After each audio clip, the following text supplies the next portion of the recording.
Môre julle. Welkom by Crosstalk, waar ons die kruis van Jesus in ons lewens kom neersit. Ek het in die begin van die week gesê dat ons op Vrydag gaan ons werk met prepare. Die hele gedagte dat ons harte voorberei vir dit wat God oor die naweek in ons eredienste in ons lewens wil kom doen. Want iewers moet ons net gaan stil staan en sê, maar waarmee is die Here besig? Ek lees 'n interessante storie gister van iemand wat sê dat die heel belangrikste waarna jy moet kyk in iemand se lewe is of daai persoon lief is vir die Here. Is jy lief vir die Here? Want dit is die heel belangrikste eienskappe wat mense moet hê. Ons kyk baie keer wanneer ons is mense compatible en sal ek saam met hierdie mense kan werk en sal ek 'n verhouding met die persoon kan hê en hoe gaan dit met my eie verhouding met my mense vir wie ek lief is?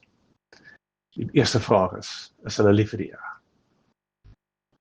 En ek dink dit is wat jy jou hart voor moet gaan oopmaak, vir die Here wat vir jou lief is. Want niks wat ons doen as kerk, niks waarmee ek besig is my eie verhouding met die Here, niks wat ek doen in verhoudings met mense, kan op 'n ander plek begin as daai punt. As jy lief vir die Here. Loop daarmee, gaan dink daaraan, want hierdie Here is vir jou lief.